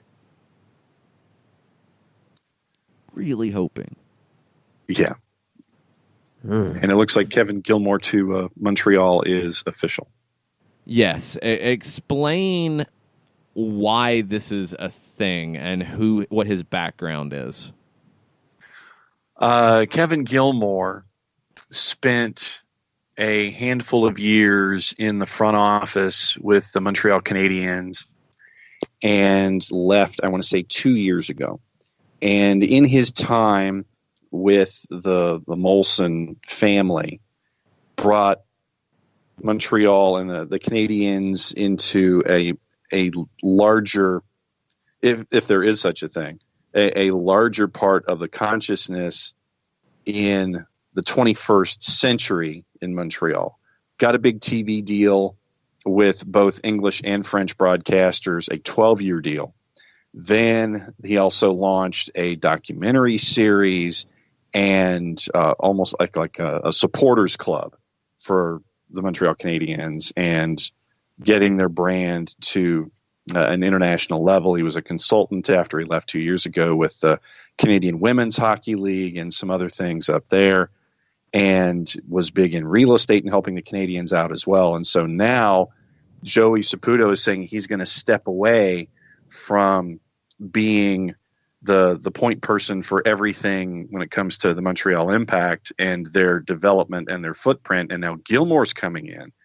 And what this gives, at least from my perspective, is the opportunity for the Impact to make those same kinds of movements and increasing their local footprint and local knowledge. And having a guy like this, looking at the response from social media, this was like a shot across the bow for the local football team and the CFL and everybody else, because from all indications, Kevin Gilmore now, as president of the club, he's been a player and a major impact player when it comes to exposing teams and finding more outlets for them to be exposed on international levels. And so this is by all indications bringing in Kevin Gilmore to take over the role that Joey Saputo had for a very long time. It means that the Impact are serious on a worldwide scale now. I just love that you said that the new Impact president was a major impact player. That was good. That was nicely done. I don't know if you meant to do it, but it was good. Unintentional. Ah, nice. Okay, couple points of clarification on Shiva's question that was really good about how Atlanta United has attracted new soccer fans. Tafka says on what they could improve on, advertising and getting the team in the minds of fans from neighboring states, South Carolina, Alabama, etc. I'm obviously a fan, and I know a few other fans, but we're the hardcore type. There are few casual fans and practically no media presence. That's a challenge because there are still media hurdles to jump through in Atlanta, and the Colonel gets into that. He says, Jarrett nailed it. Single greatest factor in bringing in non- or casual soccer fans is winning. Jason got it backward. Bulk of the media jumped on board in response to fan interest. More media produced more fans, all fueled by the wins. I mentioned two specific media outlets, not by accident, because they were the two that jumped on board first, before the response to fan interest. And it's not to say that others didn't, because CBS 46 had me on pretty early last season, and they were talking about it early on. I think Fox 5 has been really good about talking about it from early on, because you had people who understood what was coming. Did they commit more resources to it as time went on? WSB as well. They were on board early on as well. But did they commit more resources as things grew? Absolutely. Because then, it was there. But the two that were on board really early, and no, that doesn't mean every writer at the AJC understood it, or every person who talks on the air at 92.9 understood it from day one. But those two media outlets definitely had a big hand in it, because winning is part of it. It is, absolutely. If the team was losing and it's being covered, it's going to be harder to get people who are not soccer fans out. You're going to be down to your hardcore soccer fans. But a winning team in a sport you don't care about, it does take a little bit more too, and I think they do go hand in hand. So, Colonel, that would be the only thing I would say, is that there were a couple of key media outlets that were on board first that did plant those seeds. I've been really surprised just by responses from people who follow me on Twitter who have been very upfront, and a lot of them reached out after the final, which was really cool. Like, look, I never watched soccer, listened to soccer until I heard about it on the radio station, and now I watch every game, and I listen to you guys every game, and I, buy all the shirts and all of that. So it's happened across a lot of things, and I think that's the key here, is that it wasn't just one way to try to attract new soccer fans. There were a lot of different ways that the team went about it. And that's the key. You broaden that reach, you're going to do it. And I agree with Tafka. I think one area of growth is broadening that reach from a geographic perspective even further. That takes more time, because it's harder to get that media presence in Greenville and Huntsville and Macon and Columbus, because it's not local, but they do cover Atlanta sports. And that's where, when the local media makes Atlanta United part of the local sports conversation, the other outlying media outlets will start to follow it more and will jump on board more. So that takes a little more time, I think. And it's harder to get the same level of outreach the further you get away from Atlanta.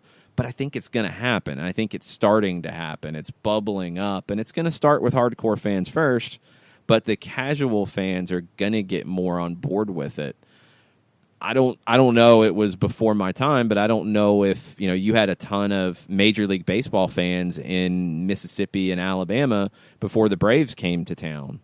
You might have had some minor league baseball, but you didn't have that Major League Baseball. And I mean, Jared, I think this is still the case where the Braves still have a huge following outside of the Atlanta area because of all of that work they did years ago and just bringing baseball to them. And they did it via TBS in a lot of ways. They did. That's a nationwide thing. United's not going to have that same luxury of, being every single game on nationwide broadcast. But, it does help that Atlanta United's on as many national games as humanly possible and allowed by the league. But yeah, it's the Braves did such a good job of laying that framework, and Uncle Ted did such a good job of laying that framework that it made it easier in the future for that to be passed down by generations of, my grandfather was a Braves fan and my father was, and here I am as well. So you have that, and that's what you're going for United. I mean, you're going for the chance to be a regional power. And it gets a little complicated, I guess, when Nashville comes in, although that's going to be an interesting rivalry because I feel like that rivalry is going to be a rivalry in the sense of the word, but it's going to be really polite. There's going to be mint juleps involved, that sort of thing. 3 points, y'all. Yeah, pretty much. But aside from that, you've got plenty of space in the region for Atlanta to get to really get a lot of the fans of a growing sport and to transcend just that one generation into 2 and 3. But it is a process, and it does take time. This isn't an instantaneous thing. Yeah, I think you got to focus on the local area first, and that's what the team's done, and then you can start to grow. And coming off of a championship, that really helps. The Colonel asks about information on the preseason schedule in California. Don't have anything other than Doug's report yesterday of a match on February 10th against LAFC. Not open to the public, but open to the media. I would assume you'd have a couple more matches in the area at that time. I think Doug mentioned they were looking for 3 to 4 more matches to fill out a schedule. I would be willing to bet that most of those are already arranged or in final arrangements at this stage. So a couple in California would be a good guess. I know they're training here through Thursday, according to media availability that's been sent out by the team. So I know that much at this point. Josh Eisenberg with a point about the coverage said many of the 92.9 guys were grudgingly towing the company line at first. However, they were very gracious to admit that they had missed the boat at first and earned the fans' respect for their coverage. I would disagree about the way you put the first sentence, and this is just from my experience. I wouldn't say grudgingly towing the company line. I would say, honestly, just they didn't know how to cover it.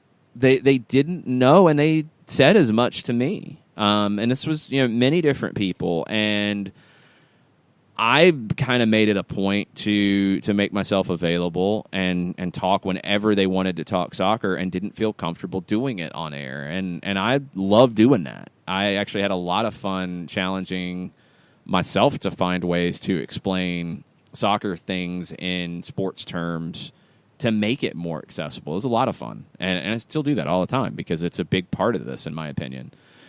I wouldn't say grudgingly towing the company line. I don't think that's fair. I would say, honestly, just worried about how to do it and didn't want to come off dumb, didn't want to come off wrong, didn't want to say the wrong thing, and that happens, I think, across the country when you're talking about mainstream sports coverage of soccer because there's always a fear. What's one of the first things that gets said all the time that people are afraid of? Is it a field or a pitch? Is it a jersey or a kit? Is it the sideline or the touchline? Is it the goal line or the end line? And people getting really bent out of shape if the terminology is wrong. And I can tell you that I've had many different people in sports be worried about saying the wrong thing and upsetting fans. I hate that that's the case because it shouldn't be. It's not a big deal.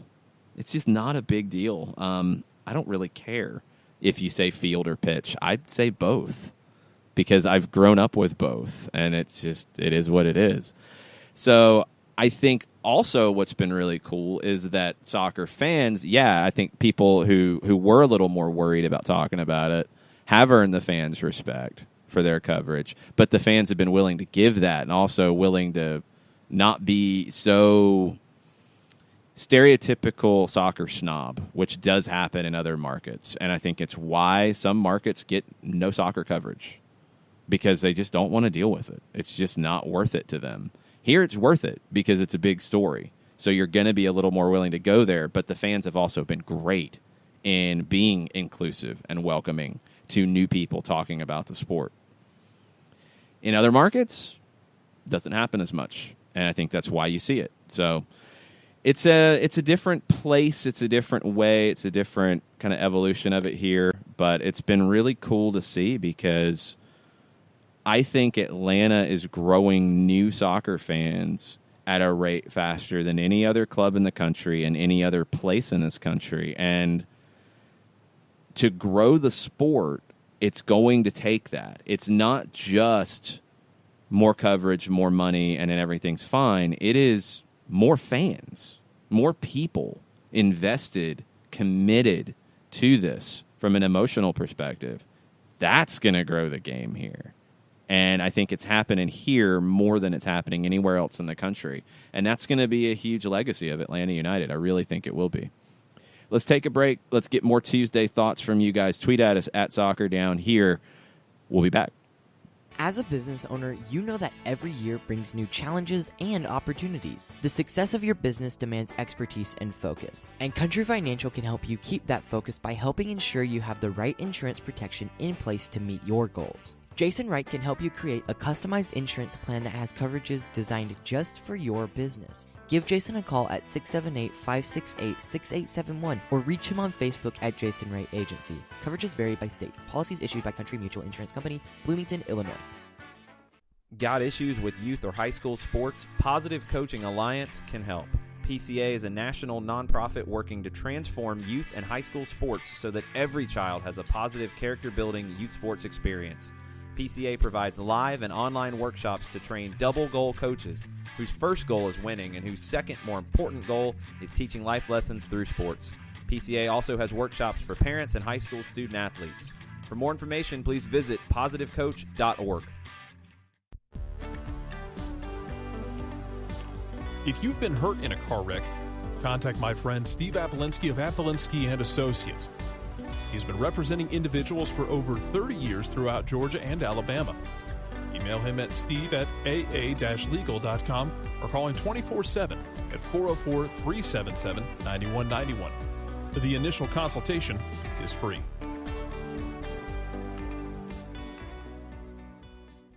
I adopted Bento in 2010 from a shelter. This cat makes me make art. He's always motivating me to draw pictures of him. He just is motivating artistically. He's my best friend, but a lot of people know him as Keyboard Cat. Keyboard Cat, YouTube star and shelter pet. Amazing adoption stories start in shelters. Start yours today. Visit theshelterpetproject.org to find a pet near you. Brought to you by Maddie's Fund, the Humane Society of the United States, and the Ad Council. Welcome back. Soccer Down Here, January 22nd, Tuesday Thoughts edition. Share them with us on Twitter at Soccer Down Here. Josh Eisenberg with a good one. Although I didn't hear it this way, foot save is one that gets the Euro snobs out. I thought it was kick save. That's the one that I've always heard people get bent out of shape about. Yeah, when you use the hockey term and roll it over to soccer and say kick save. So yeah, it's a. I mean, what else do you want to call it? To For me, explain it, what else do you do with your with? foot in the sport? You kick the ball. It's a kick save, or I mean, I guess it's. I guess foot save maybe is the proper terminology. The stationary term, because if your foot is there, you're not kicking it. You're using your foot to save the shot, since the foot is not in motion technically, I guess. Something like that. Sherbs with a good point. Major pet peeve of mine regarding terminology. It's not incorrect to say field or soccer or standings. We say pitch and table just because it's British, not because it's correct. It's completely fine to say the American terms. South Americans say campo de fútbol. It doesn't matter. Like it's such a small thing that just drives some people insane about the coverage of the sport. I could care less if you say goalie, keeper, goalkeeper, goaltender. I don't care if you say field or pitch or jersey or kit or uniform. I don't care. I just wanted to talk about it. Why are we going to get bent out of shape about these terms when there's more important things to talk about, like the match, like how things went? Oh, sorry, the game or the match or both, whichever you want to go with. It doesn't matter. Or the fact that apparently the Chicago Fire signed someone to a contract. What? This is craziness. Sam Stedge call. Literal tweet, folks. The Fire made a signing. What? Yep. Przemysław Frankowski. Winger using from D-Tan. Sounds Poland. like a composer. Jagiellonia Białystok. Yes, he is a right winger, 23 years old, 4 caps for Poland. Looks like a transfer of around $2 million, give or take, depending on certain incentives that could be hit. So there you go. You have a player opposite Alexander Katai that makes Chicago interesting. They're also working on getting David Usted, goalkeeper, who's with DC, who lost his spot when Bill Hamid came back. I would assume that Usted would step straight in and be the number one. He was that in Vancouver for a number of years. Yeah. I'm intrigued. Stephen Goff and Christian Dyer have had that. So Chicago doesn't have a lot of players under contract. They have some starting level guys they need to get sorted out, but they also need to add some depth. So keep an eye on that. Some other things that are going on. Well, Loud United's DC, and that's a whole different thing that has nothing to do with this, but I don't think they have players or a coach.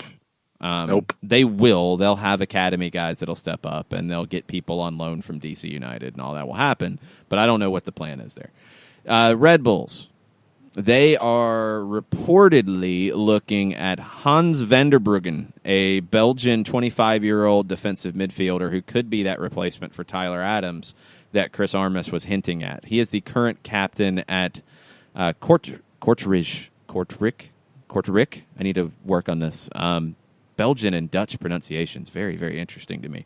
Kortrijk, I think.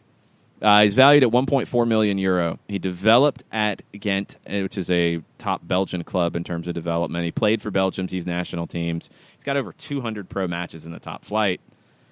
Seems like a good fit. Problem is, Vanderbruggen's quoted as saying he doesn't want to leave. So maybe that's not a good fit if he doesn't want to go. Depends on how much money the Red Bulls want to throw at him. Philadelphia has lived up to the rumor that they were going to be signing center back Aurélien Collin. I think it's a smart move, Jarrett, because you have the potential of Mark McKenzie going to the US U20s for the World Cup. You needed some cover.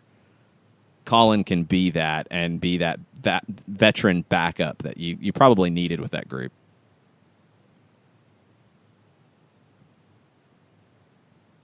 Yeah, you needed something. As good as your kids are, the kids are all right in the long term. But man, the whole we have young center backs thing seemed to rear its head in the 2 worst games possible last year: the U.S. Open Cup final and the first round of the playoffs. Having some backup there wouldn't hurt, and if nothing else, having someone to push them and say, nothing to you is guaranteed. So here's someone else who we can give a look to, who can provide a bit of stability if needed, a bit of leadership if needed in terms of being a little bit older, but who can still, drive you to say, well, I'm not giving up my starting spot. We're going to work harder and we're going to keep making improvements. Nothing wrong with that. I don't hate the signing in the least. Good on you, Philadelphia. You're spending money. I'm so proud of you. Yeah, maybe not a whole lot of money. I mean, it is Aurélien Collin who was let go by the Red Bulls. Ivy's taking it. Yeah, I think she's saying, look, they're not spending any money. Yeah, she's Bargain telling me basement. you're wrong. You're wrong.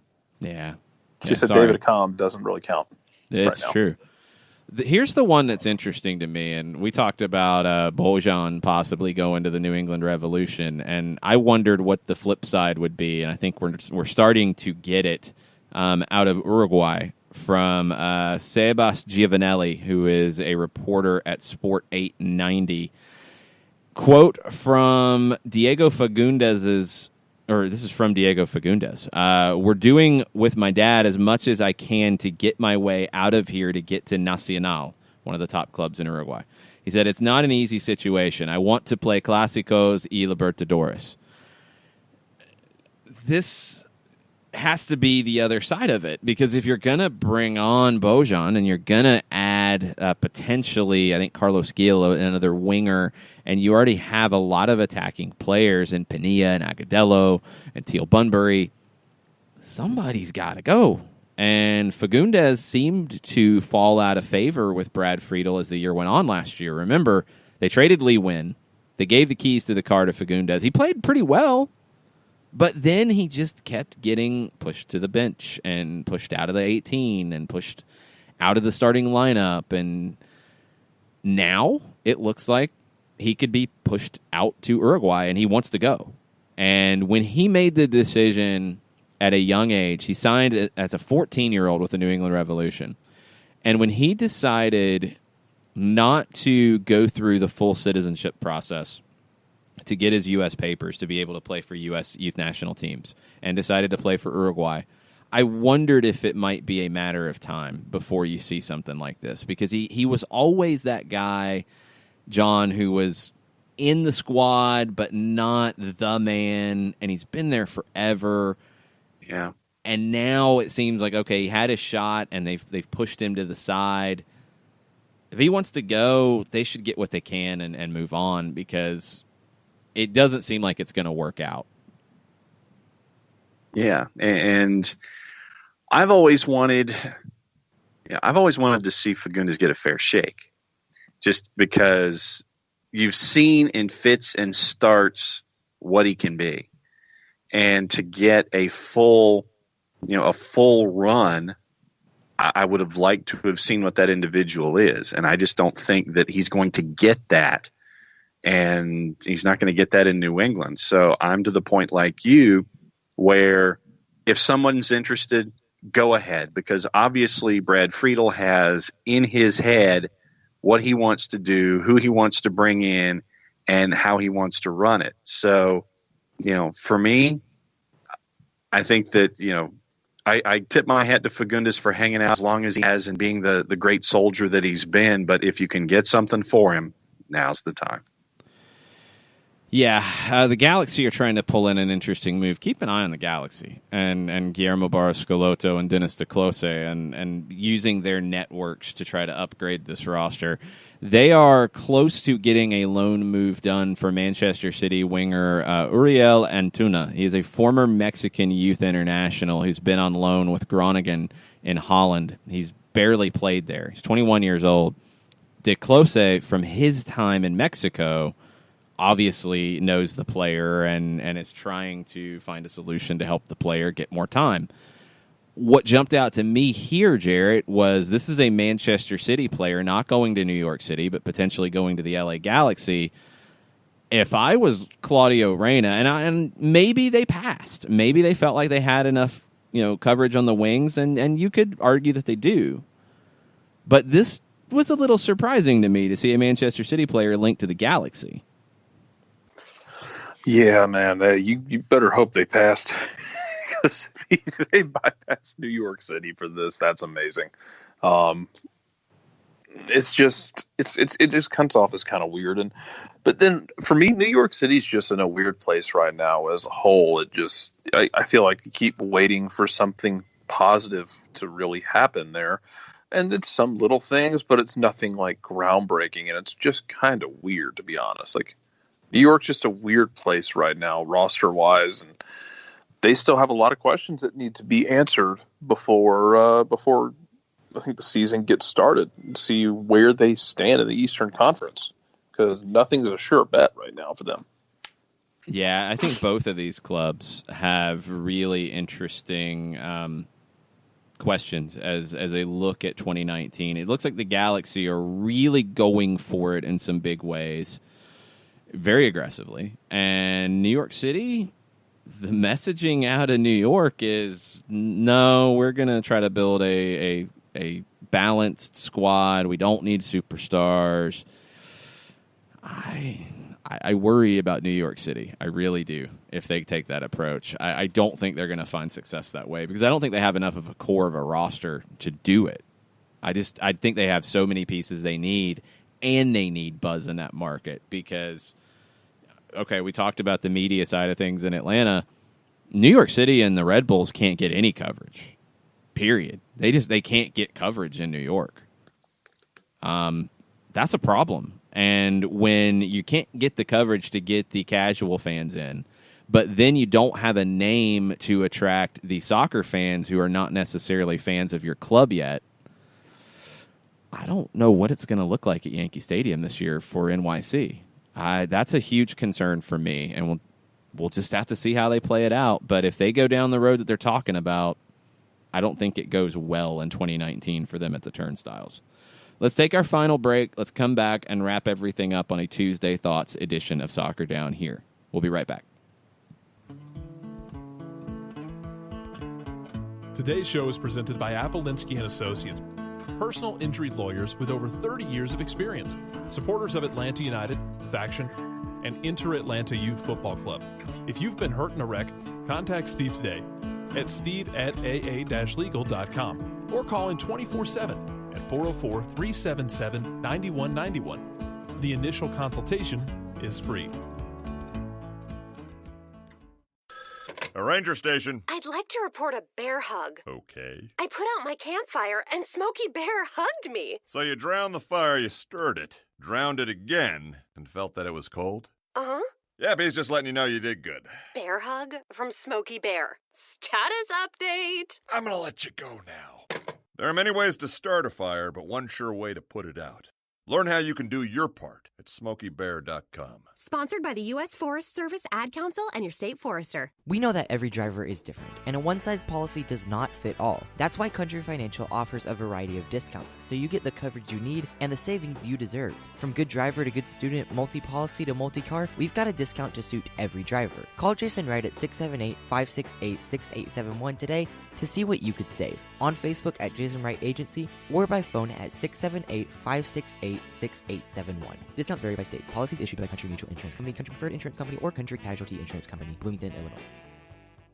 Every hiring manager knows that a company is only as good as the people it's made from. So where do you find the best people? That may surprise you. Meet the grads of life. Young adults of unique determination and experience. An ideal fit for your company in an entry-level position, internship, or even mentorship. They might not have every qualification you typically look for, but they're exactly who your company needs. This is talent worth knowing about. Go to gradsoflife.org to learn how to find, cultivate, and train this great pool of untapped talent. Brought to you by the Ad Council and gradsoflife.org. Welcome back. Final segment, Soccer Down Here, January 22nd. Jason Longshore, John Nelson, Jarrett Smith with you this morning. Tuesday thoughts from Lewis Martin. Things I have done to grow Atlanta United fans. I've taken more than 20 people to Atlanta United matches for their first pro soccer matches. I wear the gear often. I use my social media to treat Atlanta United as equal to Falcons, Braves, UGA. These are very important things, and Lewis isn't the only one. Talks to people wearing international soccer gear and brings up Atlanta United, constantly inviting people to future matches. There are lots of Lewises out there, and maybe it's just the soccer culture in this part of the country. I don't know about, yes, we want to grow this. We want it to be a bigger deal. We don't want to be the hipster kid at the club who's watching the band, who's awesome, by the way, play the club for the 20th time in the year because they can't break out of that scene. It's good to break out of that scene. It's good when the band goes from the club to the theater down the street and then to the small arena and then to the arena and then to the stadium. good thing. And I think soccer fans here in this part of the country have really taken that mentality. And it's awesome to see. When I like something, I don't know, maybe I'm crazy for this. When I like something or I find something new that I really like, I want to tell everybody about it. It doesn't feel that weird to me, but maybe it is. I don't get bent out of shape if I like something and I'm like, hey guys, check this out. And people are like, oh, that's stupid. I don't like that. I'm not going to not tell anybody ever again. I'm going to go tell somebody else. Yeah. So I think that's been really cool to see, is that what Lewis does, what lots of you guys do in terms of inviting people, talking about it. And I think the part Lewis says about how he uses his social media to just talk about Atlanta just like the others, that's such an underrated part of it, is it's just part of the sports conversation here. You know, you hear a news update and it's, hey, Pity Martinez flew into the airport. Hey, the New Orleans Saints are not coming to the Super Bowl here in Atlanta. Let's celebrate. Hey, the Hawks. You know, it's exactly. It's how it goes. It's okay. It's cool. It's just part of the conversation. Percy Herrera with a quote or a tweet saying, lots of talk about Pity not looking the happiest to be here. I've seen a little bit of that. I haven't seen too much, but Percy makes some good points. It was a ridiculously long flight. I think it was 10 and a half hours. So, wow. Yeah, overnight. I'm probably not looking all that chipper either. And Percy also shares a picture of River Plate with the Copa Libertadores, and he says, this pick could be considered one of the happiest moments of his life, but he's barely cracking a smile. The man is stoic by nature. Trust that he's happy to be here. If you've read any of the quotes that he said about coming to MLS and coming to Atlanta, he is very happy to be here because he is with a club that has trusted him. And that's what he's come back to a lot when he's talked about it, because he's talked about European clubs having interest but not committing to paying the release clause or not committing to making a deal that River Plate wanted to do. Atlanta United found a deal that made sense for River and committed to Pity Martinez. So that's why he's happy, and he's happy to be here. And that's where it stands. So I think anybody trying to find something and, he doesn't look happy because he just flew 10 and a half hours is reaching a little bit. Dude's gassed. You know? I would be too. It's crazy. Lewis with another good point that maybe factors into it more than we think. I've been a supporter of Atlanta United since before they were announced, but after the Super Bowl that didn't end super, Atlanta United was a salve to help me cope. Then the matches exceeded my expectation. I wonder if there's others who were like that, who were interested, but man, they really needed something positive after that Super Bowl, and then wow, it was really positive and it was really good. I don't know what you're talking about. I mean, it happened. We can't run from it. 50. It happened. I watched it. It's a shame that the NFL canceled upsetting. Super Bowl 51. I mean, I have issues with the league canceling it too, but Jarrett, accept it, Jarrett. It happened. It was very sad. I don't have to accept what didn't happen. Okay. From the Garlic Bread Warlord and via Get French Football News, which is a pretty good source. West Ham United has made a last gasp offer for Mario Balotelli that surpasses Marseille's offer, according to Gazzetta dello Sport. Samir Nasri, Mario Balotelli. Just come on in, y'all. And remember, West Ham has been linked to Miguel Almiron at different points. Correct. Yes. Different players, but I don't know. Arnautovic, Chicharito, Obiang. Those are the three names to look at. Going outbound for West Ham. Right. Josh Eisenberg's another one who's in the Lewis Martin section of taking people to their first pro game. He's taken probably 24, converted most of them to fans.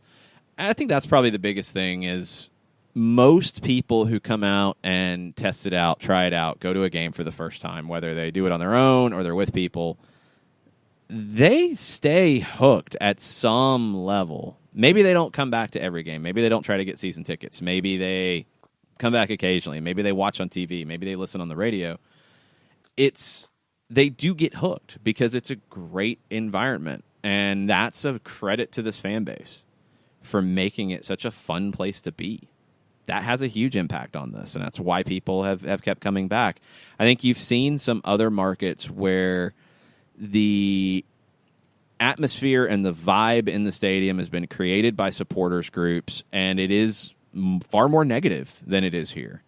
And that does have an impact on casual fans. I've read these stories. I've heard these stories firsthand from people.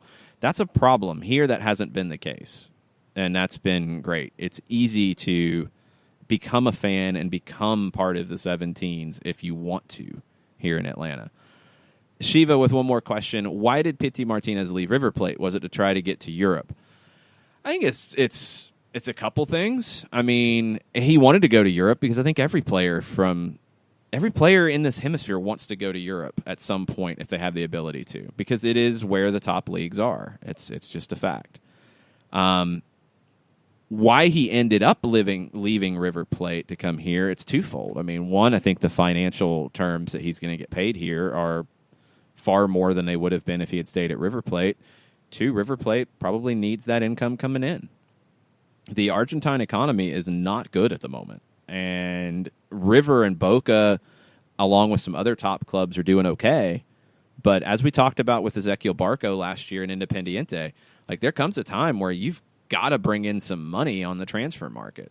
And there's also, I think, a greater sense in South American countries of players and managers not wanting to commit their whole career to one club. They do want to go experience different things. They do feel like, okay, my time's up here. It's time to move on. And I think that plays into it as well. But honestly, in this case, I think it's down to the transfer fee that River Plate wanted to get and the contract that Pity Martinez wanted to get. And that's why you have the move that is going to happen. I do think he does want to go to Europe. He's mentioned it. He said that, he's looked at what Atlanta United is doing for Miguel Almiron, and that does factor into wanting to come here. And that's before the deal is done. So, Nick Hinkling, sorry, I might have messed up. I thought Get French Football News was a good source. I might have been wrong. They did report about Falcao coming to Atlanta. I can't remember who that started from. Nick, you might have caught me. I don't know. I don't remember the Falcao coming to Atlanta stuff in detail. I remember it was something that was said, but I don't remember the details on it. I think the thing about GFFN that you have to look at is where they're sourcing from. If I'm not mistaken, they're kind of like MLS Buzz in that they pull stuff from other sources and bring it forward. I think. I might be wrong. I might be mixing up all of my sources, Nick. It's been a long morning. I need more mate. That's what it's down to. Is GFFN a good source, John? Are you up on this one? I'm trying. I mean, I've been good with GFFN, but I'm going backwards now, trying to figure out who started Falcao to Atlanta United back in Man, I forgot about the Falcao stuff. Nick, maybe they've earned my respect. Okay. I don't know. That's the way these rumors go. Nick, maybe they've earned my respect with updated stories. I don't know. Maybe I'm just delirious. That's also very, very possible. I could be completely out of my mind. You're mate-less at the moment? I'm running low. We'll finish up with Josh Eisenberg. Really bummed about the Falcons game that shall not be named, but part of me was glad Atlanta United brought a championship home first. Also disappointed that Toronto didn't win CONCACAF Champions League, but again, glad we have a chance to win it first. That's the next frontier, I think, for Atlanta United, is potentially winning CONCACAF Champions League for the first time for an MLS club and going to the Club World Cup. How nuts would that be if all this goes down? Oof. It's not going to be easy. It will not be easy at all. It's a tough start to the season with Herediano and potentially Monterrey after that, with a new manager, with some new faces, some key new faces in the lineup. It's going to be very, very difficult, but it's going to be a lot of fun to watch. We'll continue to get you ready for that tomorrow. Wall Pass Wednesday. Tomorrow is Wall Pass Wednesday. Yes, Michael Ruiz. I had to think, too, because then Michael, I think, got in my head, and I was like, wait a minute, Tuesday, Wednesday. Yeah, it's Wednesday. Wall Pass Wednesday tomorrow. Your questions, we'll have answers. We'll try to. Maybe we'll argue more about MLS rules and get confused about them. Maybe we'll get more confused about sources. I got to go back and read through GFFN now. I got to make sure I'm putting them in the right category. I might have mixed them up. All right. That's it for today. Thanks, everybody, for all the questions. It was a lot of fun. It's always fun shows like this where it is just a conversation between us and you guys. I enjoy it a lot. It's a good time. With that said, we'll be back tomorrow 9 a.m. Jared, are you covering the training stuff this afternoon, and where can people follow that? I should be, and you can probably just follow on my Twitter. Jared _ Smith. Yeah, it's just easier. There you go. It's easier than trying to bounce back between 3 accounts, honestly. That's always chaotic for me. It can be. So follow Jared _ Smith for his updates from training later today. We'll be back to talk about him at 9 a.m. tomorrow. Mucho plata, y'all. Mucho plata, y'all. Mucho pity party, y'all.